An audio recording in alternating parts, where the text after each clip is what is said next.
This week, will the pain of losing last year's grand final inspire the Dockers in the season opener against the Pies? Can the Giants inflict some pain on the Swans in the Battle of the Bridge?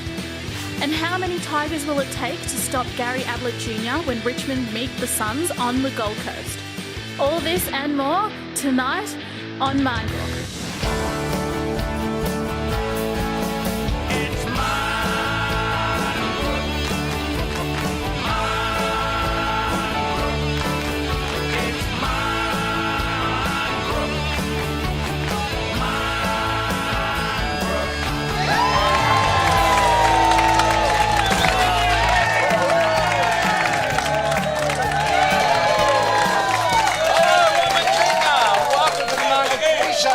Deakin University Broadcast Studios. On tonight's show, Hawthorn Premiership hero Jack Gunston joins us live in the studio. The great Adam Good speaks to us live from Sydney, and musically speaking, we've got legendary Ross Wilson performing live in the studio. And of course, joining me tonight, as always, my co-host. Give it up for Gilbert McAdoo. Oh, look, it's great to be here, brother, and I'm looking forward to the season. I reckon it's going to be the closest for some years. Yeah, I think it will be a very, very close season, no doubt about that, Gilbert. Well, let's introduce the panel, shall we? Yeah. On the end, Nathan Lovett Murray, welcome, Nate. And,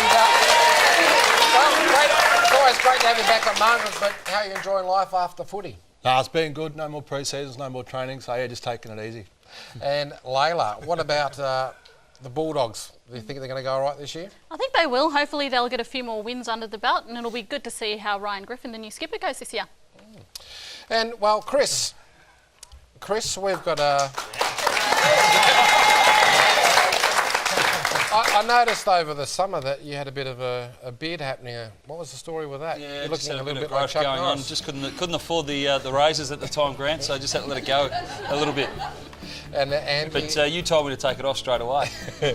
And Andrew, of course, you got married over the pre-season. Congratulations. My invitation must be in the mail. Oh, didn't you get it? No. I did send it. Well, let's talk about some new coaches, Gilbert, because there's 6 new coaches in the AFL competition this year. So how do you think the Saints will go? And in particular, how do you think Alan Richardson will go in his first season? Oh, look, Richo's going to be under the pump. There's no question about it. You look at the list has just changed so much, and you look at the departures in McAvoy and Del Santo.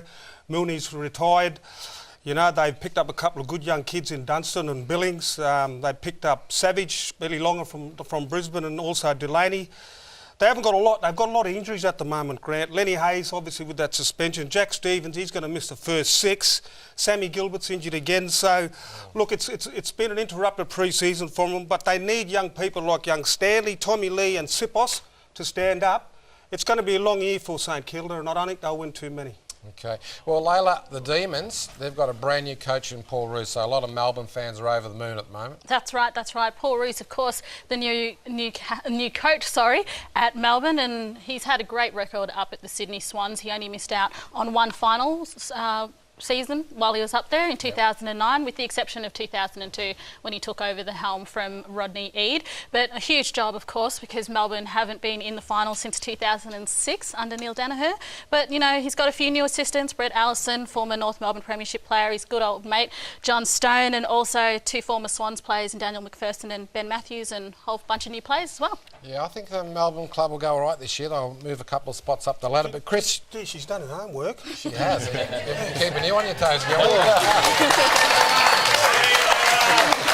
And Chris, well, one of your former teammates, Premiership player Justin Lepage, takes over at Brisbane, and well, he's probably a bit of a surprise selection for some people. Yeah, he was, and look, he's been an assistant for 6 years now down at Richmond, and so he's done his apprenticeship, that's for sure. You know, he's going to go okay. He's a good delegator, Lepper. He's got some good people around him up there. He's got Gary O'Donnell. Peter Schwab is gone there from the AFL as well. Peter's obviously been a part of Hawthorn and many other clubs as well. Played there a great career, but he had a great coaching career there as well. And Nathan, we've got Adam Simpson over at West Coast this year, a very strong list over there. But how do you think he'll go?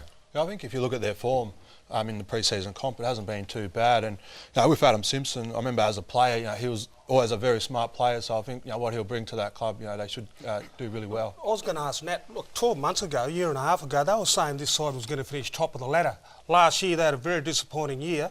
They could turn around this year, couldn't it? Yeah, I think they had a few injuries last year as well, so they get those players back, and they can be a good team. Well, Nick Datanui is the real key to that side, isn't he? Well, he's that and ruckman. Cox, they got the best ruck combination in the competition. The combination is fantastic, and Nick can go forward as well. There's not too many ruckmen in the competition go forward, kick you 3 or 4 goals. And Andrew, Essendon, can they bounce back this year? A brand new coach in Mark Thompson, but he knows the caper more than anybody. Yeah, he sure does. I mean, Essendon had it so tough, and you put a coach in place, and I think Bomber Thompson's the right one. He's comes from such a good club like Geelong. He's got all that experience, so I think he's definitely the right man for the job. Now, tell us about Mick Malthouse, because they tell me he's a very scary guy at the best of times, but apparently he's not like that off camera. But has he mellowed a little bit in his second season at Carlton, or are you still scared of him? I'm not sure about mellowed, but... He doesn't mind giving you a spray? He's good. He's fair, and that's what you need in a coach. So, he brings a real relaxed... he's just an extremely relaxed person, and the players respond that way as well. So... going forward, I think he's definitely the man for us, and hopefully a flag's just around the corner for us. You've lost a champion in Eddie Betts. Who's going to replace him in the forward line? Andrew. No, it won't be me. I'm hoping. Chrissy Aaron's due for a really good season this year, so he'll play up forward. Well, he can swing both ways. He can play down back for us, and he can definitely fill Eddie's spot. Well, Jeff Garlett would be an obvious one to replace Eddie up there. Well, he's going to be there already, so whether it's myself or Yaz, I love going back there and kicking a few goals. So now you must be pretty happy because you signed a 3-year deal over the summer, so all the Blues fans will be pretty happy about it. Well done, 3 years at the Blues. Now just tell us about Daisy. Dale Thomas, a brand new recruit to Carlton. He's a champion player. He's got a proven record at Collingwood. But how's he living? How's he settling in at the club and living up to expectations? Is he? Yeah, well, he's come across. He threw himself up for leadership group this year, which was really positive for the Carlton Footy Club. One thing that a lot of people don't see with Daisy is how hard he actually does train. He's a first-class trainer on the field, and he takes it out onto the footy field. So that's one thing I've been really impressed with.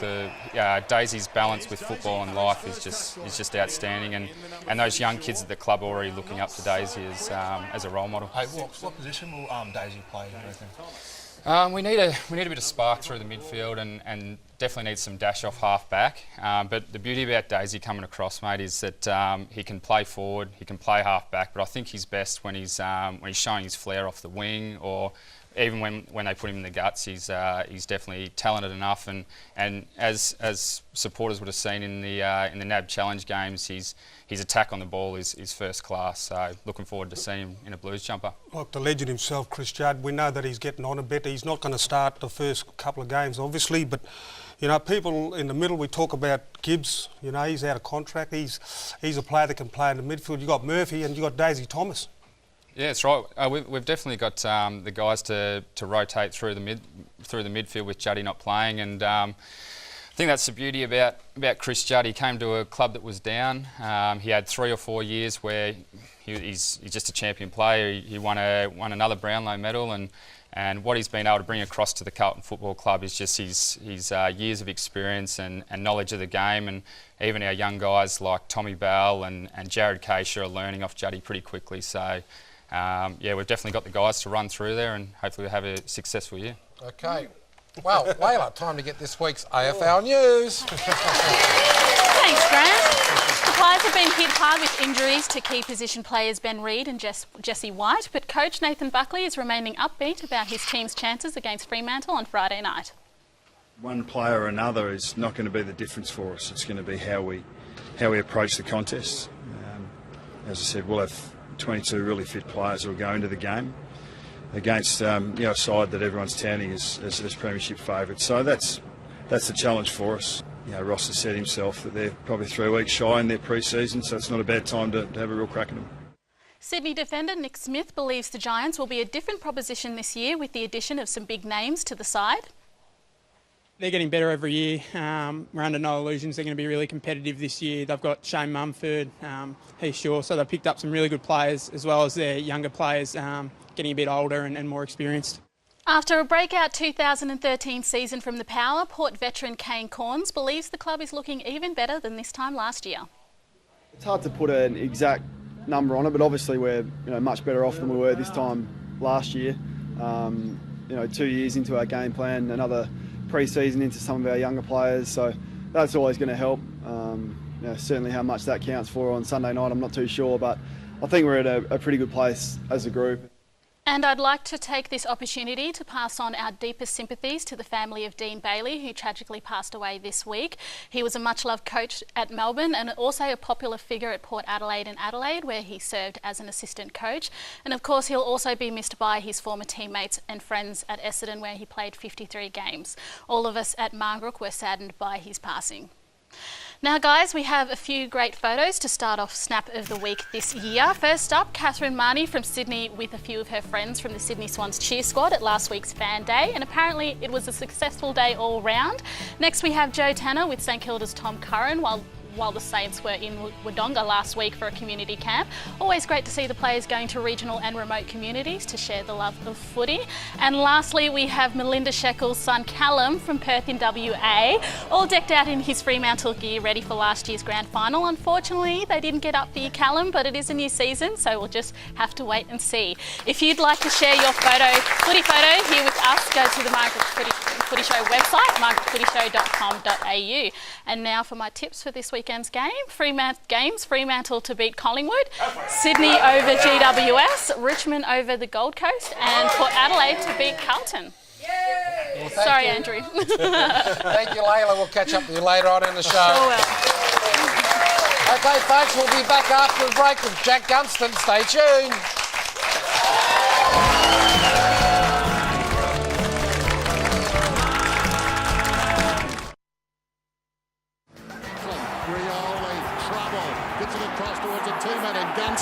Gunston runs inside the 50 and kicks the ball. That's his second.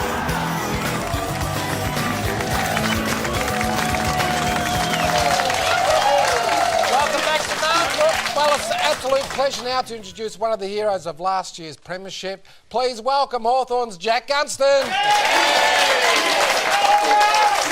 to have you back, Jack. Jack's back. I enjoyed it last time. I had to come back. Now, brother, just tell me, how much did you party after last year's celebration? Did you go on for a couple of weeks, or was it just a couple of days? Because a couple of years ago, they reckon you had a bit of a premiership hangover. So what happened this time around? No, it was very controlled celebrations this year. We probably had a good little week or two after, and you don't have much time off these days. You got to get back into it, and it was only probably a couple of weeks, and we were back into training. Now, you kicked 4 goals in the grand final, one of Hawthorn's best players. That must have been really pleasing for you. Yeah, it was, especially after the year before. Probably a lot of guys personally weren't happy with their performance, and to come out and a lot of the young guys stood up and they all played their role and did exciting things in the time of need, and it was just great to get over the line. Oh, look, Jack, it's always good to see you, and you know I always call you Norman. You do, I know that, I never forget that. You don't have He's got more hair than Norman. You don't have a problem with that, though, No do you? issues at all. No, you just keep kicking them goals that you do every week. Now, look, you've been a terrific acquisition to the Hawthorn Footy Club. I know you've been asked this question probably 1,000 times. You're going to get asked another 1,000. Buddy Franklin's gone. There's going to be some pressure on yourself, along with Roughhead. Obviously, one of you is going to get the #1 backman. Roughhead. Roughly will. Well, I don't know about that. The way you're going, it could be yourself. But look, how are you dealing with it? Yeah, it's obviously, I guess, anytime you lose a superstar of the game, it's going to be tough, and you need to find younger blokes or mix up the positions to be able to fill the void. And I guess filling 60-odd goals that Lance kicked last year, it's always going to be tough. But that's just where everyone, I guess, in the forward line needs to step up, and myself included. We need to sort of find those 60 goals from other avenues, and so far so good throughout the 3 games in the pre-season. Jack, Grant spoke about it before, premiership hangovers.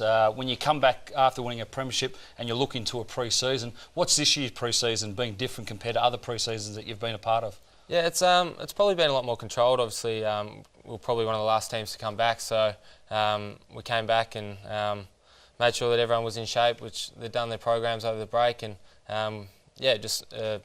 pretty much just sort of, I guess, be ready for the NAB 1. I guess that was the main focus. You want to be playing some good, solid footy and getting the minutes into the game, into the players throughout the 3 sort of NAB games, and just be ready for round 1. Hey Jack, just a player that I'm sort of interested about is Dale Garlett. Like, he come to the club with a bit of media attention, and he went to the coach, said that he's struggling. How is he going? Yeah, he's actually. It doesn't look like there's anything wrong with him. He's always lively around the club, and he's training hard at the moment. I think as a lot of young players find, they just struggle with the elite standards in their first season, and unfortunately for Dale, it's maybe a bit harder for him than some of the other new draftees. But he's training well, he's going well, and hopefully we can get him back on the park soon. Yeah, Jack, you're from an outsider looking in, your goal kicking's a real standout. Just how many hours away from the actual the main guys do you put into it? Yeah, we got about 1 or 2 goal kicking sessions a week, and then I always make sure I'm doing a fair bit after the training sessions. Just I guess when you had the likes of Franklin and Roughhead up forward, you want to make the most of your opportunities when you have a shot. So that's always been my focus in the 2 years at Hawthorn so far, and I'll try and get in about 50 to 60 extra shots throughout the week. Jack, back in 2008, after he's won the grand final, there was about 11 players who were pretty well injured and didn't start pre-season training. This year, from last year's grand final, you just about had the whole list. It surprised me that first game against Brisbane Lions, that you absolutely smashed them. Is that been specific for you to start off like that, or was that just happened? Well, as I said before, we'd had a controlled and good pre-season.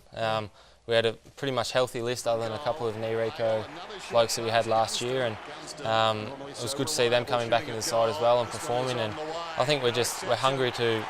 You never want to miss out on a final series, especially the grand final. We're hungry to be there again, and the boys were just pretty excited to get out there for the NAB one, and probably surprised ourselves a bit with the margin in the end as well. Now, Jack, you played a pretty straight bat before when Grant asked about the celebrations. Now, who were the guys that were really enjoying the celebrations that didn't want to get back to pre-season? There would have been a handful of them for sure. Well, I'll probably have to say Brent Guerra, because he ended up retiring as well, so he's still celebrating. But no, a lot of the older boys really enjoyed it, and a lot of them are 2-time premiership players now, and the likes of Hodge and Roughhead, I guess they sort of said they probably didn't appreciate their first one, and this one they found it just incredible to be 2-time premiership players. But a lot of the younger guys, And what are you going to do with your medal and your jumper? Have you got it framed up already, or is it? I haven't yet. Tucked away? No, I've got a few photos lined up to put around the jumper, and have the medal sort of hanging up next to it.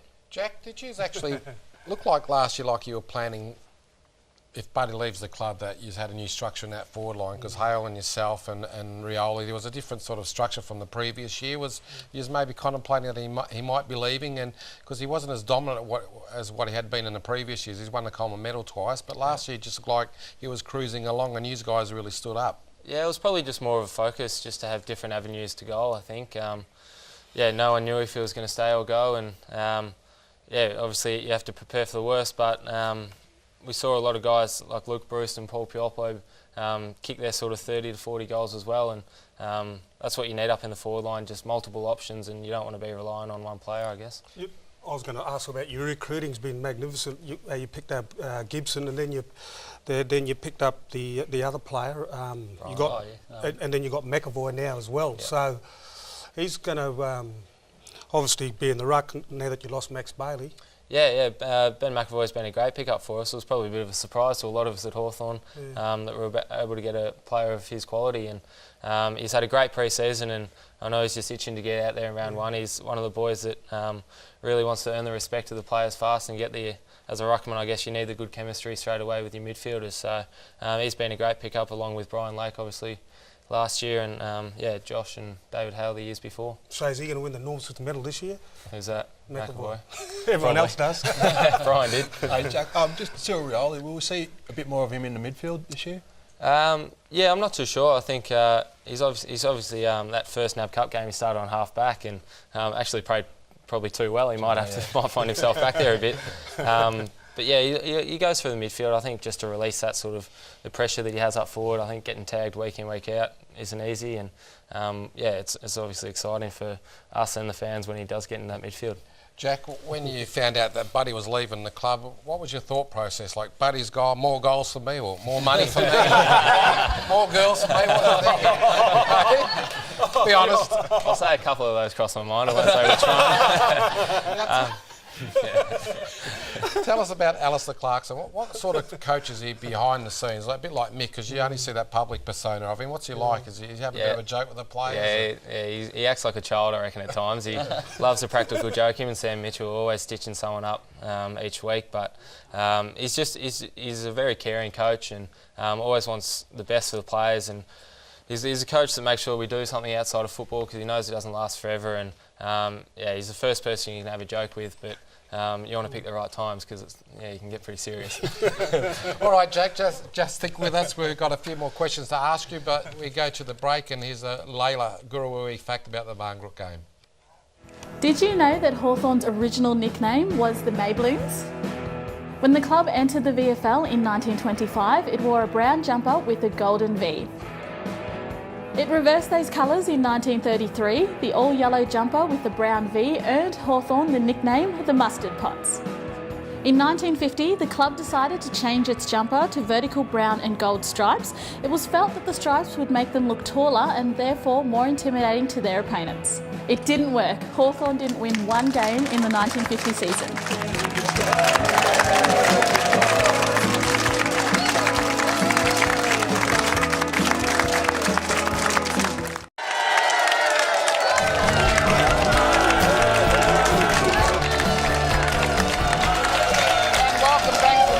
And our special guest tonight is Jack Gunston. Now, Jack, you've actually played in another premiership. It was only a couple of years ago, I believe. Yeah, 2007. Yeah, maybe under 16s, I think it was. Yeah, premiership with Bo Morris. Yeah, the Bowie Sharks. We've actually got a photo of that premiership team, and you haven't changed much at all. Let's have a look at this, Jack. We're just going to zoom in a little bit there, and there you are, there, mate. Bit of hair there. How's the mullet, Gilly? Yeah, you had one of them, didn't you? Oh yeah, but not that high. There's been a few AFL players come out of Bo Morris the last couple of years. I think Nicholas Smith is from Bo Morris. Yeah, there has been a few. There's I think Tom Lynch as well, who's over in Adelaide. So yeah, there's a few of us running around. Do you get much chance to keep in contact with those lads that you grew up playing footy with? Yeah, I think I had to stop after that premiership. Had to play the school football, so there's still a few of them running around, I think, for the Bowie Sharks amateur side. So Jack, with the ruck, you've got a new ruckman now, McAvoy, as Gilly mentioned. How's he adapted to the group? Has he fitted in nicely, and has he been able to work with the midfield quite a lot over the pre-season? Yeah, definitely. From the moment he stepped in, it was his main goal was just to build that chemistry with the midfielders and get to know their strengths and weaknesses, and likewise for the midfielders to get to know him. So it's obviously a very important part of the game, and you want to be a team well prepared and build that sort of chemistry. So you're ready to go round one. Look, even though he's won the flag last year, you had a couple of blokes out with knee injuries. Schoenmakers, Suckling, and there's one other one. Whitecross. Sorry? Exactly. Whitecross, yeah. For those three to come back this year, they're almost like recruits for you. They'll be handy. Definitely. We've got, I think Matthew Suckling's probably the first one that's ahead of the other two, and we've seen him play. I think he might have played all three NAB Cup games, and he's obviously got a great left foot kick on him, and we've probably, with Guerrero going, it's going to be handy to just have a sort of a fill in straight away, a ready-made player like Suckling, and Schoenmakers, and he'll be probably for a couple more weeks, and Whitecross is probably still a little bit off after doing it in the prelim, I think it was last year. Yeah, Jack, the young guys that are coming through, who is impressing you at the minute? Yeah, we've got there's a couple of young guys. We've got Tim O'Brien, who's actually wearing the number 23, so there's a bit of pressure on him, and we let him know about it as well. So he's an exciting tall forward that's coming through, but we drafted pretty well with Billy Hartung. He's a young sort of wingman, quick and good skills, and obviously Will Langford, who's really pushing for a round one spot after playing some great footy in the NAB Cup games. Now, Jack, tell me about the partnership that you have with Tasmania. Do the players actually like going down there and play? Because it would get a bit annoying hopping on a plane when you don't have to hop on a plane, when you could perfectly be playing back here in Melbourne somewhere. How do the players feel about it? No, we actually love going down there. It's a great little place. No, it's a great little place, Tasmania, and it's actually I rate the surface a lot better than the best surface in the AFL. It's actually a great ground to play on. It can get cold and windy, I guess, as Tassie can, but the boys enjoy getting down there about 4 or 5 times a year. How's the little champ going, number 33, Cyril Boy Reality? Will he play on the ball this year? I want to see him play on the ball. He'll go on the ball. He'll have his little burst. He was playing half back during the pre-season. He was. Put him in the centre. Play anyway. He's that good. He can probably play anyway. Yeah, they need 2 of him, don't they, Gil? They need two Cyril. I wouldn't put him in the back line. I'd put him in the middle or straight in the forward line. Just on your own game, like what's some of the stuff you've been focused on over pre-season? Yeah, it's probably just I think now, obviously with Lance going, could possibly get a bigger, stronger defender on me. So probably the contested marking is something that doesn't come naturally to me, and that's something I've put a lot of work into, working with Jared Rufford, who's obviously a great contested mark, and that's been my main focus over the bench press. Yeah, I've been trying, getting a little bit stronger here and there. You can't really tell, but so. Now, what happened to David Hale last year? Because the season before he had a nice mop of hair like yours, and then the next year he's got no hair. Well, something happened to his wig, or? Yeah, I think it might have fallen off during the celebration. I just think he went to He is a very good player, David Hale. He's very underrated, but up in that forward line along with yourself there, it makes a very significant impact up there. Absolutely, he's a very handy second ruck, and he's obviously a great mark, and he doesn't get off the ground too much, but all he has to do is stand there and put the arms up, and he just seems to clunk it. Now, Hawthorn must be thrilled with picking up Brian Lake. I mean, he got best on the ground during the grand final, and broke my heart to see him leave the Bulldogs, but what a fantastic pickup to get. Absolutely. We brought him in to play on the monster forwards, and that's what he did exceptionally well all year, and occasionally he tries to mark it a bit too much, I think, but he was a great pickup, and he's a great bloke to have around the club as well. All right, Gilly. Well, it's going to be time to go to our first game of the night, Gilly. It's a big game Friday night. Collingwood taking on Fremantle at the Docklands. And Gilly, obviously a lot of Collingwood supporters in here. Let's have a look at the pies. Yeah, well, obviously it's the first game, brother. There's no ins and outs, but good to see a new player in Langdon come into the side, and Collingwood, they could be in for a good game this week, I reckon, Grant. Yeah, well, it's going to be a very close game, no doubt about that. Club's going to be in for a ripper of the year. He's had a good pre-season. All right, well, let's swing across now to the Fremantle side. Yeah, look, well, there's no ins. Rossi's stuck with the new players, Gilly? Well, there's no new players, but Sylvia, the ex-Melbourne D's player, he's been named on the emergency, so don't be surprised. Made the trip down too on the plane. Well, don't be surprised if he's a late replacement. But Fremantle Dockers, they reckon, or Bucks reckons they're beyond the 8 ball because they've started training later than everyone else. So good time for Collingwood to get them. Well, Chris, the Magpies so far during the pre-season competition, you can't read a lot into that, but they've been very slow out of the blocks, so they won't want to be slow against Fremantle this Friday night. No, you're right there, Grant. They went up and done an extended little holiday up on the Gold Coast there somewhere, then went straight into their game. So they were a little bit in holiday mode there. But you know the professional outfit Collingwood are, that they'll come when it's ready to play for the 4 points. They'll be ready to go. Some of the players that I really have question marks over at the moment. Well, one, how Nick Maxwell is going to react to not having the captaincy. How is he going to be able to control things down there? He tends to be that general down there, but whether he's going to go back into his shell or not, that's a question mark. But 2 guys that I'm really looking at is Grundy and Ball. Grundy's only his second season this year, but Ball, after being there after 2 or 3 years now, I think he's had a really good pre-season. Now, Nathan Buckley over the last couple of years has introduced a couple of youngsters into that side. Dwyer, Sinclair, Thomas, Kennedy, Elliott.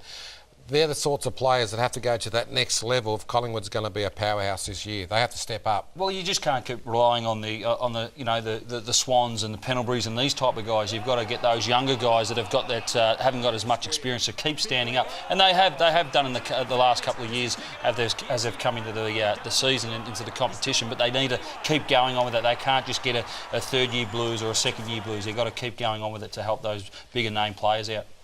I was going to ask a current player in Andrew, Dane Beams.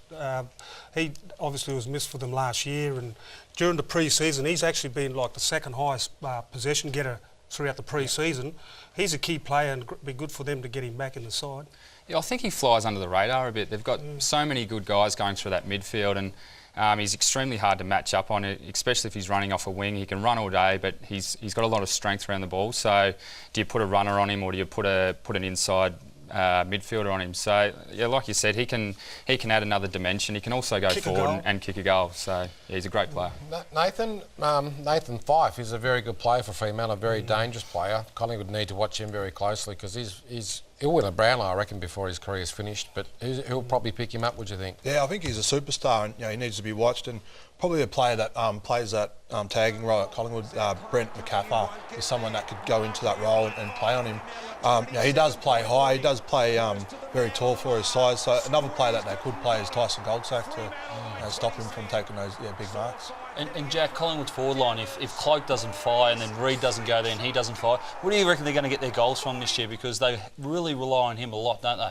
Yeah, it's probably going to have to come from their smaller forwards. I think as our footy club saw, we spread the goal kick in and we didn't rely on one or two people, and I think their small forwards, as you mentioned a couple of them before, if they can kick their 30 to 40 goals a year, then it's going to take the load off Cloak and Reid and those types. Now, Gilly, I'm going to ask you a very serious question here, so I need a serious answer, right? Now, Ryan Crowley, love him or hate him, is he the best tagger in the competition, the best stopper? Oh, absolutely. And when you've actually become a coach, you have a very respectable players who probably haven't got the best skill in the side. They're not your best player, but they do the job that the team asks for. He does it week in, week out.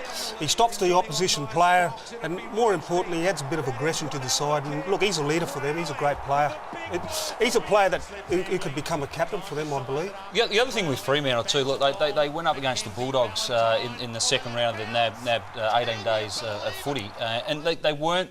You can see that they were trying to go back through the corridor and play the style of football that they play back in WA here at Etihad, because they knew that they were going to have the first game there. So it's going to be, I think it's either going to be a real close one or it's going to really, really blow out, because Fremantle that night against the Doggies really attacked hard. The Dockers are the best defensive team in the comp. They're about 12 for attacking last year. The year before that, they were right up there.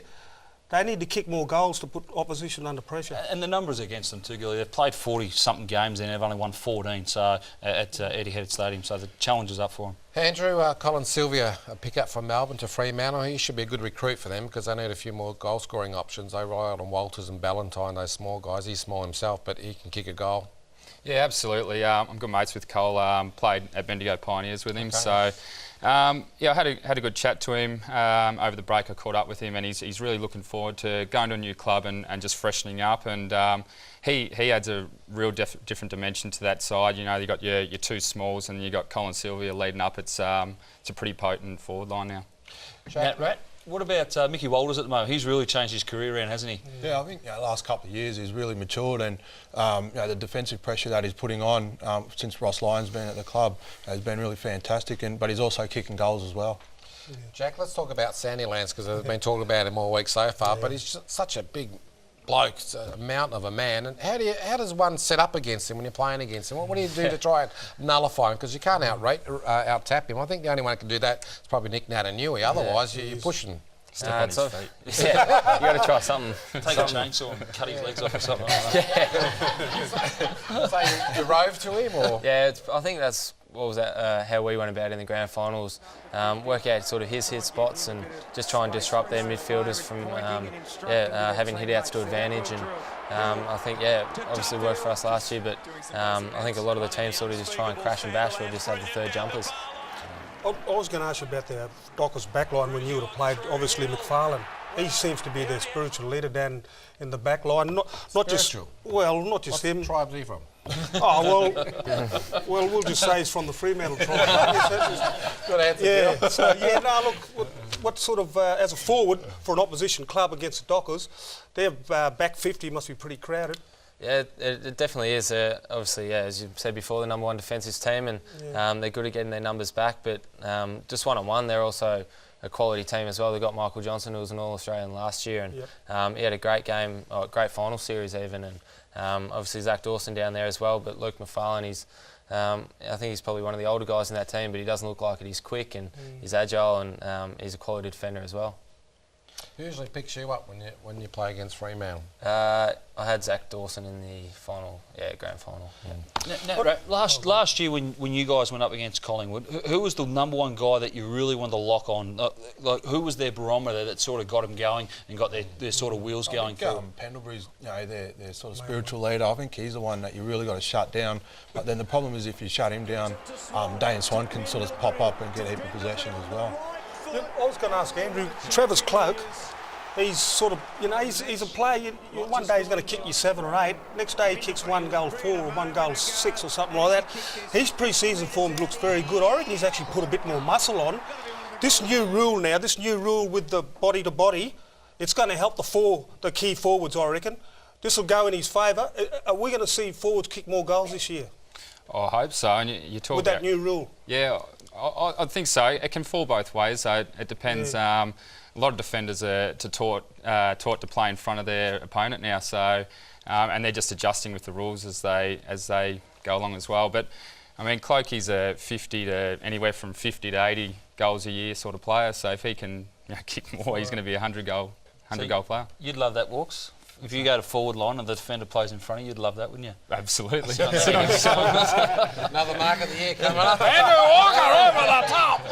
Okay, let's get some selections on this big game, and it is a big game Friday night. Nathan, we'll go first to you. Yeah, I think Collingwood will get up. Jack?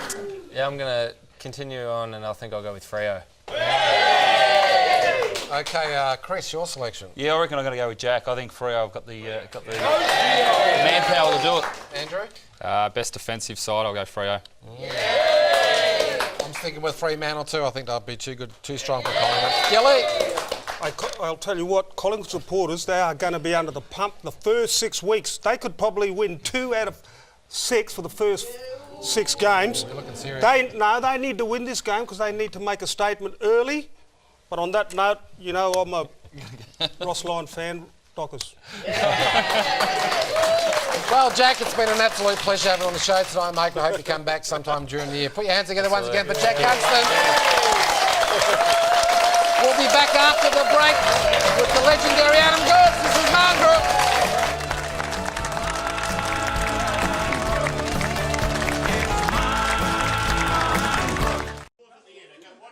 Every great team is a deadly aborigine. Buddy Franklin and Surioli, Lewis Jeddah and the good man. Hey, is this it? Hey, get up, brother. First day on the job, you're falling asleep. I just rest the minds, brother. Come on, brother. You know the rules. You got to be professional, brother. Nice and smart. Look at this. All dressed up, ready to go.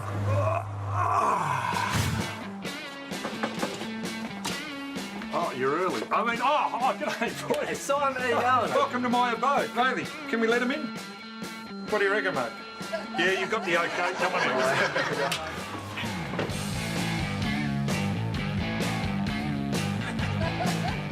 Now, Simon, obviously, a couple of months ago, we had the Marngrook celebrity cricket game.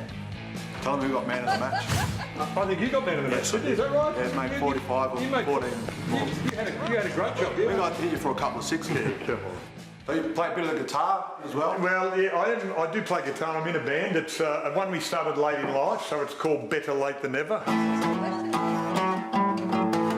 This one is Champions of Essendon. They got number 5 in Champions of Essendon, so they give you a lovely memento of that one. This one is my Essendon Guernsey. They call it Debut Guernsey, so when you finish, they give you all the details of what you've done. And this little piece of artwork is 84-85 Premiership side.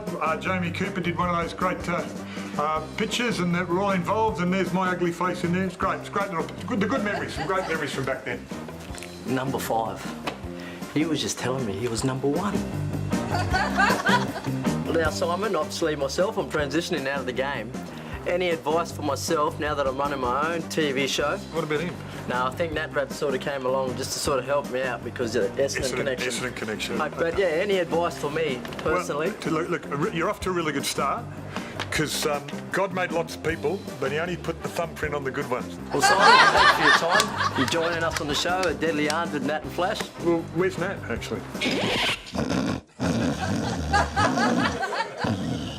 Thank you for letting us in your beautiful house. Thanks, boys. All right, see you later, Bailey. A whole hour of my time. God, there's an hour I'll never get back.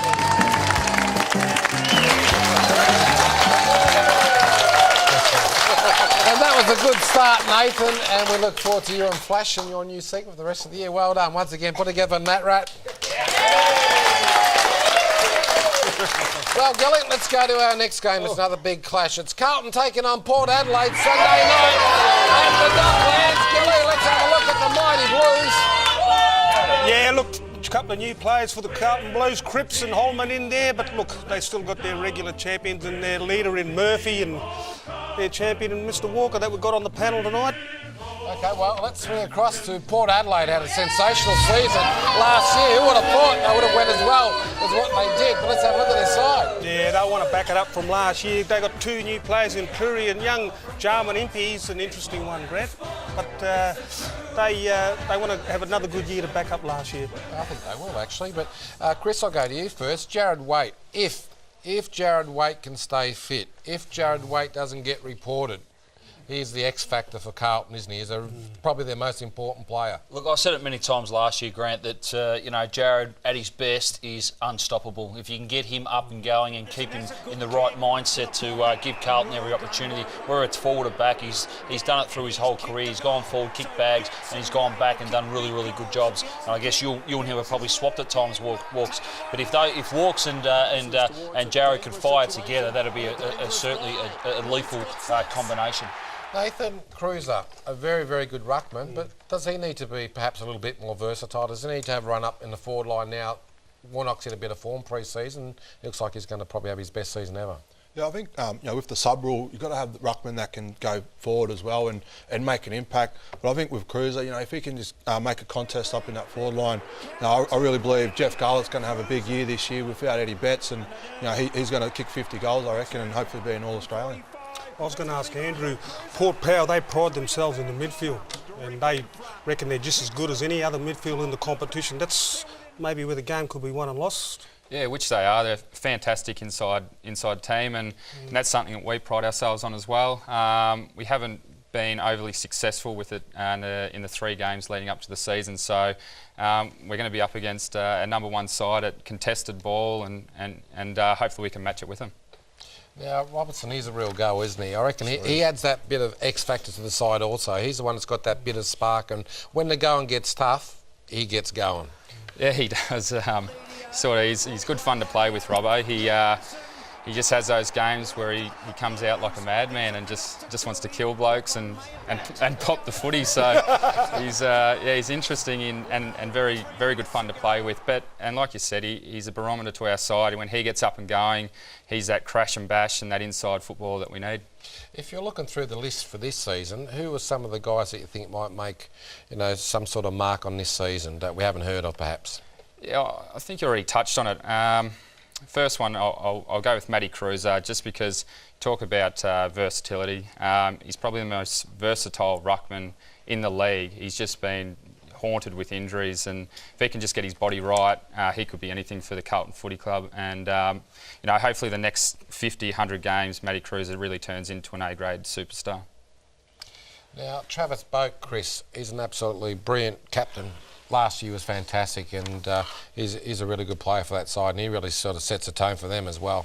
He sets the standard. He flies the flag, the Port Adelaide flag, week in, week out. He goes through the midfield, runs his guts out, both ways. He's not the forward midfield running player. He gets back in defence, helps out, but certainly once he gets up and goes, he gets about 3 or 4 guys that go with him, such as Ebert and the likes, and they're really hard to stop once he's up and about. I wanted to ask Andrew about young Menzel. There's something about him. He's got unbelievable skills, and he can kick a goal and make something out of nothing. He could be the bloke to replace Eddie Betts. Yeah, it's probably one I could have mentioned before, but I've been at the club, this is my 11th year, and the amount of times I've said to somebody away from the football club that Troy Menzel's the real deal. He's just really exciting, and his willingness to want to learn, and the amount of time at the club he's spending with Jeffy Garlett and just trying to improve his game. But he's 189 centimetres, plays like a crummer, but leads up with the ball extremely hard. Okay, well, let's get some tips on this game. Nathan, your selection? Yeah, no, I reckon Port Adelaide. Port Adelaide? Yeah. Port Adelaide says Nathan Lovey. Okay, Chris, your selection? Good to see Jarman Impey get him for his first game. Hopefully he does well. Good Victorian Indigenous boy. Up you go, Jars. Have to go with the Blue Boys. Okay. Well, we know who you're going for, Andrew, and sorry, Cuz, but I'm going to go for Port Adelaide. Gilly, your selection. Yeah, now look, I reckon this game's going to be a very, very close game, and it can go goal each way, but I'm only going for the Blues because it's at home. Okay. Well, Gilly, it's a huge pleasure now to introduce one of the all-time greats of the game. He's got 2 Brownlow medals, 2 flags, and he's also the Australian of the Year. Please put your hands together for Adam Goods. Thanks a lot for having me, guys. Welcome to the show, Adam. Thanks for having me. Yeah, no worries. Now, look, I've just gone through some of your accolades there. Is there something that we've missed, perhaps the Prime Minister or the coach of the Sydney Swans? Is there anything else you could possibly do? Yeah, in Year 12, I won the mixed netball best in finals player, so that was pretty good. Now, Adam, how are you feeling at the moment? Because there's talk about you not returning to about round 4, round 5. How's the body going, and will you be back? Yeah, early? it's a bit strange. Yeah, it's a bit strange for me. This is the first round 1 game I haven't played in my whole career, so it doesn't really feel like it's a round 1 for me. But yeah, my build-up's a little bit slow at the moment, and hopefully I'll be ready by about 4 or 5. Oh, Adam Gilly here. Good to speak to you, brother. Congratulations on being Australian of the Year. Your resume's looking pretty long, brother. Congratulations. Thanks a lot, Gilly, and I appreciate you nominating me for that award, brother. I'll make sure I do the same for you next year. Goodsy, Jono, mate, here. Obviously, your pre-season's been a bit delayed with your injury, but, you know, coming up time and time again to get up and about for a pre-season, how do you mentally cope with that? Yeah, Jono, I love it. I'm very lucky. I'm doing what I love to do, and that's play football. Getting ready for a and it's made it more exciting by how well we've been playing the last couple of years. Whether it is my last year or not, I really want to give it a great opportunity to win another premiership. Yeah, Goodsy, it's Walks here, mate. I just want to ask you how my ex-teammate Jeremy Laidler's going down there. Yeah, Jeremy's been one of those guys that's come to the football club from another club, and he's just fitted in so well. He'll be playing his first game for us this week, which is pretty massive for him to sneak into our back line, and he'll be in the starting 6, which is a fantastic effort for him to come to a new club, to get into our back 6 and really nut down a real good defensive spot. So, no, he's been going well, Walks. Hey, Goodsy, it's Nat Rad here. Last time I seen you was in Ireland. I just wanted to know, did you get a chance to get back home down to Horsham after the footy season? Mate, unfortunately, I didn't get the opportunity to get back to Horsham, but as soon as I came back from Ireland, I went on a journey over to Adelaide where I did a TV show, Who Do You Think You Are, and did 2 weeks of filming over there on my ancestry. So that was a bit of a journey itself, brother. Adam, what does it feel like to be the Australian of the Year? Was you surprised yourself that you were nominated and you received it? I think, to be a finalist for Australian of the Year, you have to first win your state, and to be New South Wales Australian of the Year, I was pretty blown away by it all. But it's a pretty crazy honour, but it's something that I look forward to doing some good things with this platform. Yeah. Hey Adam, it's Gilly again.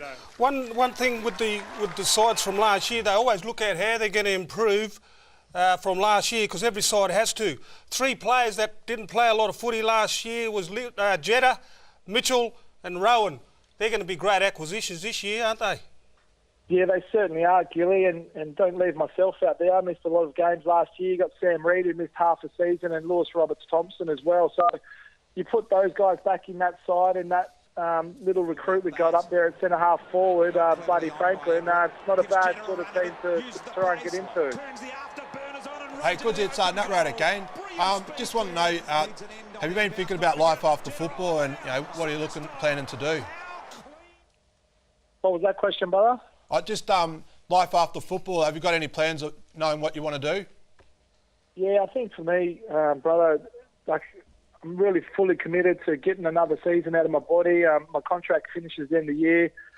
Nicky O and I got our foundation, the Go Foundation, which I'm really excited about where that's going to go. And To be honest, mate, I'm not too focused about what's going to happen in life after footy. I've got a great opportunity this year on and off the field to do some really great things for our people, and I'm still fully committed to getting out there and playing footy, because I haven't played footy since June last year, and I really want to get out there and have another kick. Adam, tell us about Buddy Franklin, how he settled into the Sydney team up there and fitting in with the culture of the club, and how's he been accepted amongst the playing group? Yeah, Buddy's fitted in really well. He wouldn't be playing this week if he didn't have the full respect and the trust of the playing group, and it's just great to see a superstar of the game come to a new football club and really pick up that culture straight away. And I'm just really looking forward to hopefully one day getting out there and feeding him and kicking a few goals at him. All right, Adam, we're going to have to leave it there, mate. Thanks for joining us tonight. Congratulations on your achievement so far, and we'll hopefully hear from you during the season. Good luck. No worries, guys. Have a fantastic show. Okay, Gilly, well, let's go to the Battle of the Bridge, and it's between GWS and Sydney Saturday at the Sydney Showgrounds. Let's firstly go to the Giants. Yeah, for the Giants. For the Giants, well, there's no ins and outs, but Shield, how good was he? He kicked 3 goals, three 9-pointers the other week. He's going to have a good year for the GWS. Well, there's some experiences coming to that side. Gilbert, we got Shaw, we got Mumford. They got some experience into that side because they're a young group, so that's going to be good. They've got over 500 league games, so that's going to be great for them. Now, Chris, just talking about that experience, well, actually, we've got to go to the Sydney side, so we'll swing across to Sydney. And let's have a look at the Swannies. Any new players there, Gilly? Nah, look, there isn't. It's very similar side, but one interesting one that's named on the bench is O'Keefe. So he's either coming back through injury, or I doubt whether he's down on form because he's a gun for them. Chris, I was just touching then on GWS and the amount of experienced players that they've recruited. You look at guys like Addison, Hunt, Lamb, Mumford, Shaw. Do you think that's what the club needed to go forward the next couple of years? Well, they just lacked some energy and some experience when they were supposed to run games out. They were pretty good for, there were times they were good for a half, there were times they were good only for 3 quarters and, even 3.5 quarters. They just need that experience, that level head sort of players that have been there on the big stage at in finals to go up there and just teach these young guys, and hopefully through the games that these guys play, that some of these young guys can actually take a leaf out of their book and put it into their games. How many games, realistically, how many can they win this year, Chris, you reckon? Look, if they win 3 or 4, that'd be a good year for them. I think they're still in that. They're really still in that development phase. They're still teaching these young kids how to play, how to cope with the rigours of AFL football. You got to remember their average age is pretty low at the moment, and to come up week in, week out and get bash walks, and they're coming up against big bodies that have had season after season preparation. It's really tough on their bodies. So the player to watch up there is Jeremy Cameron. He had a really good year last year. Kicked a lot of goals for a young player, and I think he's only going to improve on that as well. Patton and Boyd coming through. Picked draft number 1 the last couple of years, so they're really good players there. Hopefully they can get a kick. It's amazing too what a bit of strong leadership will do to a football club. Talk about 4 games, and I'd highly doubt that Shaw would be looking at 4 games. He's somebody that'll be looking at 10 or 11 games, so hopefully he can bring that sort of culture into the club and they can succeed a bit more than 4 games. Well, speaking about leadership, what about Callum Ward? Do you think he's made a good captain? He's another Bulldog that's been let go, but he's been a good leader, I feel, so far. Yeah, I think he's been great. He's definitely got a hard work ethic and definitely got a good head on his shoulders, and somebody's a good leader when you're at another football club and you hear that someone like Callum Ward, the way that he does sort of get around the club, the way he presents himself, whether it be on the training track or out the football field, it's really impressive. Chris, this young Kelly, they reckon he's going to be a gun for GWS. He's basically been their best possession winner in this pre-season games. They reckon he's a star of the future. Yeah, look, Josh is a good run and carry of the footballer. He can run, he can deliver the ball quite well. He's broken a couple of records at the draft combine as well in terms of the 3K and the beep test, so he really can run. He's got the endurance capacity to play elite football, so it's just whether he's got the mental ability to play at the highest level. Gilly, just quickly, Mumford and Lamb playing against their old side, but geez, Mumford versus Pike will be a good matchup. Oh, look, Mumford knows how they play. They play too as a team, so so he's obviously going to give the coach some information. But Lamb, he never got a lot of go at Sydney Swans, so I'm sure he'll get a lot of chances at GWS. He's going to take it and kick goals. All right, selections, Nathan. GWS or Sydney? Yeah, Sydney, easy. Okay. Chris? The Swans and Buddy to have a day out. Okay, Andrew. I'll have to go with the Swans. 4-goal conclusion by the sounds of things, Gilly. I'm sticking with the Sydney Swans as well. Oh, look, I reckon the GWS will give them a bit of a go, maybe up until half-time, but then But you're Sydney... not going to tip them, are you? No, Sydney. You're watching the Marngrook footy show, folks. Stay tuned. We'll be back after the break with Shelley Ware.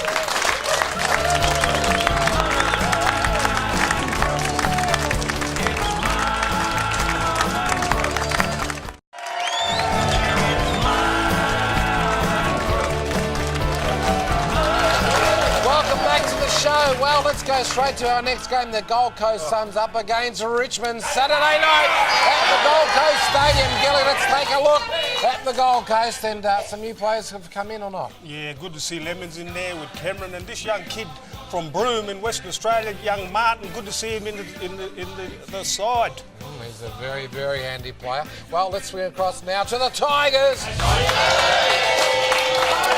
Yeah, no, look, not a lot of new ones in the side there, but look, they could be top 4 this year material, top 4. Matt Donoghue comes in, he's a new player, Gilly, so, well, this should be a ripper of a game, but Chris, I suppose the big question is always who's going to play on Gary Ablett, and you look at that Gold Coast Suns midfield, they've got young players there, Presti, O'Meara, Benal, and Gilbert's just mentioned Jack Martin. You actually know little Jack Martin too. Can tell us about him. Yeah, look, their midfield's fantastic. Jack Martin, he's come through through all the Indigenous programs, came through the AIS as well. Look, he's a player that's really going to be a real standout for the Suns this year. They're comparing with Jager as well, and look, if he gets anywhere near Jager, that'd be great for him. And look, there's been much talk about him. I just hope too much pressure is not put on him to perform on Saturday night. And look, with him and Jess Hogan, they both come through the systems and been drafted as 17-year-olds. So it's going to be a real challenge for those two guys. They've been on AFL list for 2 years now, but they weren't able to play last year. That they go through their reserves. So it's going to be a real challenge for those guys. Who gets Ablett? Well, it's a tough one. You would think, there's a number of players they'll put through him. Probably Delilio, if that ends up happening, if they want to sacrifice his game, he can do a shutdown role when he needs to. Jackson's obviously there, can do a role as well. Even Bashahuli, when he sort of goes forward, will get that opportunity at the same time. Now, Walks, Jared Harbrow, he's been a very good pickup for the Gold Coast Suns. Another ex-Bulldog playing another club, but he's gone into the midfield now. He's added another dimension to his game, and that's good for Gold Coast, I reckon. Yeah, the only thing they've got to be wary of is getting run off the half-back line these days in modern-day footy, and Nat Rad will can talk about that as well. That you need that run, and he's one guy that did give them a lot of run off that half-back line. So, and in my opinion, I think they've already got a lot of superstars in that midfield and really good players that are learning off Gary Ablett. Harbrow's a natural half-backer, so whether they should have just left him. Is he big enough to really? Well, he's somebody that releases the ball. He's got a good kick, so he's a running half-back. I think, he's so attacking with his kicking and his skill, and you need those attacking players playing off the half-back. They're sort of bouncing off there and setting up in the forward line. As a former player, the Gold Coast players, they've been in it for 3 years, the system. Their bodies are getting more musclier and musclier. They're getting stronger. Their skill level's gone up a notch. They should be just about ready to start matching oppositions now. Would that be right? No, definitely. They've got to be fair dinkum themselves. I've seen them play against Essendon in the NAB Cup or the pre-season game, and they really matched it with Essendon and ended up winning by the 1 point. So they've definitely improved in the last couple of years. One guy to back that up too, Gilly, is Stevie May. He played on Cloak up there in the practice match, kept him goalless for almost 2 quarters. So he's the one that's certainly developed over the pre-season. Got a bit of size about him, got a bit more football education behind him as well. A lot of them have played 50-odd games, and when you play 50-odd games, you should start reaching your mark. You start feeling comfortable about being out there and belonging out there. Yep. Okay, well, I reckon this will be a very good game. We'll get some tips on this one, and Nathan, we'll go to you first. Yeah, I think Gold Coast. Gold Coast. Upset. Okay, Chris, your selection. Yeah, I'm going to go with Nat Rad. I think the Suns have got a real opportunity to start the season well. Andrew? I'm actually going to go with Gold Coast Oh, as well on this you're one. kidding.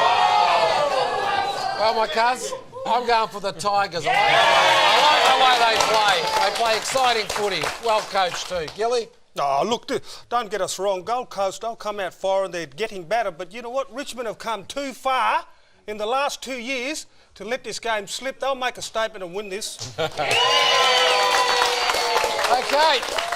Well, over the summer, a few of us here took part in the Marngrook Celebrity Cricket Bash. For those of you who weren't there, Layla put together this report.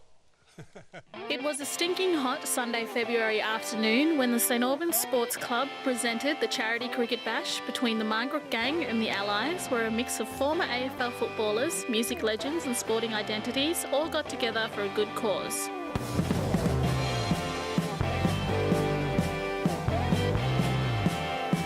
We talked tactics in the sheds ahead of the big clash where Wilbur Wilde had some wise words of advice. Get amongst them, make some runs, take some wickets, be free. Everybody should just be where they are. Centred, calm, serene. What's your best? Come and get me up in the bar when I'm leaning. What are you doing, listener? Then we kitted up and headed out for the warm-up whilst trying to stay cool in the searing heat. Simon Madden had the right idea. Sun safe, being very sun safe, and also if they hit the ball too hard at you, you just save yourself a lot of trouble, okay? Time to see whether we had what it took to beat the Allies. Even I was looking in top form. And Grant was confident with the end result. We're going to pump them, all right? Get in there. Then the final address from the two captains. And time to play cricket.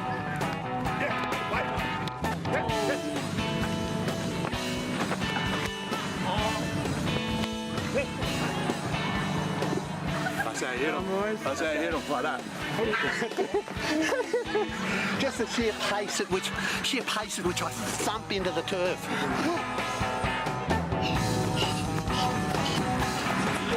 I'm nervous, bro.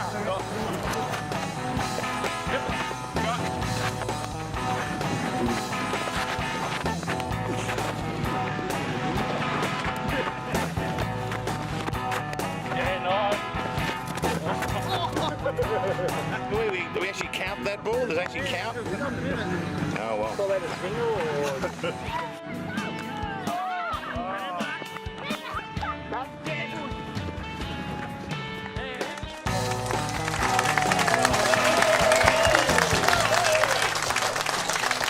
And what a great day it was, Gilbert. Oh, look, apart from the 41 degrees, it was a good day, Grant. But now, look, I just want to say thanks to the St Albans Sports Club.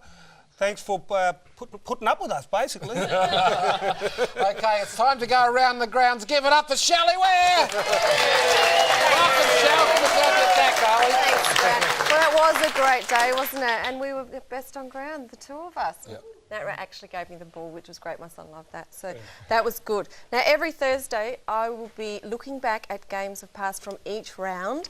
And this week, I'm starting with one of your favourites, Grant. It's the great George Bissett. He made his debut in 1973 and he played for Footscray. Is it true that he came to training every week in a horse and cart, Grant? He did. He was a mad horse rider and he used to roll up to training on his horse. So he went in style. That is amazing. All classed out at the in doggies. 1973, he went to Collingwood and he played 2 seasons there and he had a total of 207 games and he ended up being one of your great legends. Oh, look, he was a fantastic player. Would have won the Brownlow medal. Got reported in his last game. He was best on the ground. I think Kevin Murray ended up getting the medal, but Georgie Bissett, one of the all-time greats, no doubt about that. Yeah. I think he's in the Hall of Fame at the Bulldogs. Great player. Oh, a good one. And in round 1 in 2000, Docklands, there was their first ever game where Essendon defeated Port Adelaide. And they beat them by 94 points and there were 43,000 people there, Chris, in the crowd. It was a good game we had. You're going to make me laugh, aren't you? Matthew Lloyd kicked a bag of 7 and James Hird, he kicked 4 games. And let's have a look at some footy news, shall we, boys, from around Australia. A big tick goes to the Brother Club project for the Pyramid Power Junior Football Club in Gordonvale. They're 30 minutes south of Cairns and they have come up with this fantastic project where they've got the kids, They have invited football clubs from around the world, and so these kids are bringing the culture of the world into their football club, and at last count they had 102 brother clubs from 40 countries. So it's a pretty good initiative. And Port Adelaide actually jumped on board, and they are their 100th brother club, which is pretty impressive stuff. I've got no doubt, I don't know about you guys, but I really feel that one day AFL football will become a world game. It's just too good a game not to be played. What do you reckon, folks? More and more. The logistics is a long way, brother. Well, Grant, we've got the somewhere. international cup this year. Happens every couple of years. That's getting held here in April around at Melbourne. Got the Harmony Cup that gets played every year as well. It's growing and growing the game. Yeah. Yep. Now, if you'd like to connect with the club through their Pyramid Power Football Club website, go ahead and get on board. Now, the Marley Colts, they're a junior football club in Western Australia Amateur Football League. They're in their second season and they have joined with Canning South Football Club. They're actually looking for recruits between the age of 16 and 20 years of age. So you can go onto their website. If you're in the southeastern suburbs of Perth, Grant, you've got to be in Perth, so you can't go there. It's a long walk, Shell. It is a long walk. What if we live in Melbourne? No good for you. I'll find you another club though. Well, the age suits me. Shout out, the Marley Colts, wasn't that the side that Buddy Franklin gave his boots to last year? I think it was actually. Sponsored them? Yeah, he's got lots of support there, so he's doing a good job there. Now, in some milestones, Reece Shaw is playing his 100th club game for Sydney. Now, this boy played 94 games for the Pies, and he'll be a vital player this year for the Swans, considering he only played 6 games last year due to injury. Yeah, Reece Shaw, Rad, I don't know what you think about him, but a very good player, good pick-up for them, and gives the Swans a lot of drive off the half-back flank, and his brother plays a similar game to him, but Reece Shaw, his dad a champion as well. Yep. Yeah, he's done really well at Sydney and playing a premiership as well, so good on him. Yeah, it's pretty good stuff. And Ross Lyon, he will be coaching his 50th game for Fremantle. He's done a pretty good job, hasn't he, Andrew? Is he the best coach in the competition? Oh, Besides Alistair Clarkson, I know Alistair. I think lean back, Andrew, lean back. But seriously, I've heard that many reports about Ross Lyon from players that have played under him. I reckon he's one of the best coaches ever. Look, he's done pretty good walks, hasn't he? Gone over there where everyone was saying about they're not going to make the 8, and he's taken them to a grand final last year, so he'd have to be rated up there and one of the best coaches going around at the moment. What do you think, Gilly? Look, you played with him at Brisbane. Yeah, I'll be biased. He is the best coach in the comp at the moment. Apart from Alistair Clarkson. Has he won a flag yet? Yeah. Why is he the best coach? Give us some reason why he's the best coach, Gilbert. You can't just say he's the best coach. Give us some reason. Well, not because you're mate. Football. Well, look at the 150 games that he's coached. Have a look at the strike rate. He's only coached 50, it says. St Kilda. There's one thing, Shell, that's noticeable with Ross Lyon. Every grand final they've lost, Gilly, they've struggled to kick goals, haven't they? They're a very defensive line-up with any Ross Lawson side, aren't they? Very nervous. Ross Lyon. They were just very nervous. It was almost like watching a child jump into a freezing cold pool. They didn't quite know what to do with themselves. So I think this year will be different for them. Nathan, it's good to be defensive, but you've got to be able to kick goals too. Surely goals win games, don't they? Yeah, they win games, but I think it's a bit harsh on. Look, he's put clubs three grand finals. It's a bit harsh to say that he can't win a grand final. Pointing out that he's a very defensive coach, and What sometimes Tommy Afey coached Collingwood 7 premierships and didn't win 1. Yeah, but what about at Richmond? Well, that's a difference. It'll be all right, it'll be all right. Now, if you have got some milestones or news from your local football club, say like your son's joining St Mary's Football Club and Little Tackers and his dad's going to be the coach and you're looking at the team manager, something like that. I know, step aside. Well, you can go to Tell Shell onto the website, and I'd love to read it out. So if something awesome is seriously happening at your club, make sure that you let us know so I can read it out for you. And of course, join us here in the audience. Go to the website and you can have a fun night on us. All the people are happy faces in the audience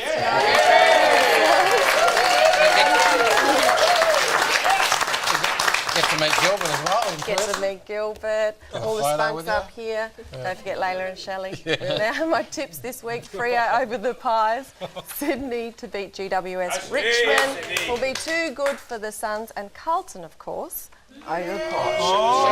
Now, here we go again. Are you going to pick Carlton all year regardless of who they're playing against? What, even when they play Adelaide Crows? I'll stick with you boys, don't you worry, Andrew. That's a very good point. What about Kelly. when they play Eddie Betts? What are you going to do? No, that's all right. I will barrack. We'll cheer loud for Eddie, but we'll be barrack for the Blues. Thanks, Shelley. Yep. Okay. Well, we'll always love Eddie in Shelley, our house. That's never going to change. Just for the record, we'll get it nice and early. Where do you think Carlton will finish on the ladder this year? Top. Yeah, that's what we play they're going to for, win 22 isn't it? games, what it sounds of things. They're going to win 22. They're going to be... No, don't be funny. Just give us a real answer. Stories. I think they're going to finish at the top. We don't play if we don't think we're going to finish at the top, isn't that right? That's right. I don't play, but you know what I mean. Now, Grant, every pre-season we hear about clubs going all over the world for altitude training. Yes, we True. do, Shell. That's right, yes. Yes, well, Not that I've ever been on one. But Well, I have. I wasn't too sure about it, so I thought I'd go and do a bit of research on the subject. So we're down here at a high performance and altitude training centre in Richmond, just a drop kick away from the MCG. It's a state-of-the-art facility that a number of AFL players have been using to complete their pre-season. I've actually got Sam Dwyer with me here from Collingwood. So welcome G'day, to Marngrook. How are you going? Good, thanks. So how does Collingwood expect the players to approach their pre-season training? It's just important for the boys to get stuck in and have that high intensity right from the get-go, and you know the Collingwood Football Club and the coaching staff just expect everyone to have that professionalism and just really approach it with an open mind and try and take it all in and push each other along and strive to improve, I guess. The boys have done a lot of running out on the track and plenty of skills and ball work. I think the volumes of running have increased by about 35% in comparison to last year, so everyone's clocked up plenty of Ks and fighting fit and just looking forward to it. Because I had that groin operation, I spent a lot of time up in the altitude room at the Westpac Centre. I've noticed that I've sort of caught up to the group pretty quickly, and without the benefits of the altitude room, I'd be really struggling to keep up. So Sam, would you mind taking me through one of your circuits? Yep, let's go for it. Let's do this! Right guys, we're going to head into the altitude room. So come on, jump on the bikes and we'll get a little warm up. How you going, Tom? Good, thanks Shelley, how are you? The benefits of training in altitude is it causes a natural stress on your body, so it lifts your heart rate. So it means your heart has to pump a little bit quicker to get the oxygen around your body. So you go from 21% and we're going to be training 14% today. So we take that 7% out of it and your heart has to pump to get the oxygen around your body so you get more energy. All right guys, great work, great little session today. Best part coming up next. More? Ice baths. No way. Now just get in nice and slow, it'll help you recover. Oh, no way. I'm not doing this. No way. No. What's her problem?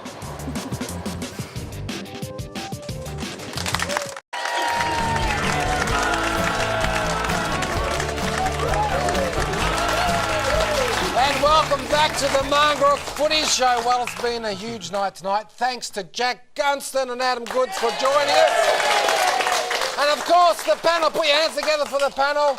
And next week on Marngrook, Carlton legend Anthony Koutafiti joins us, Gilbert, as we take a look back at his magnificent football career, and he gives his take on the present-day Blues as well. And also we've got Richmond defender Ricky Pettard, who will also be here to talk about the year ahead for the Tigers. And of course, we'll try and get all the inside news from Punt Road. And don't forget, we're on at a very special time next week at 6:30. Please put your hands together now for Ross Wilson and Eric McCusker, the legendary Mondo Rock. And National Tour's coming up in June. We'll see you next week.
chemistry is there, if the chemistry is right, if the chemistry is there,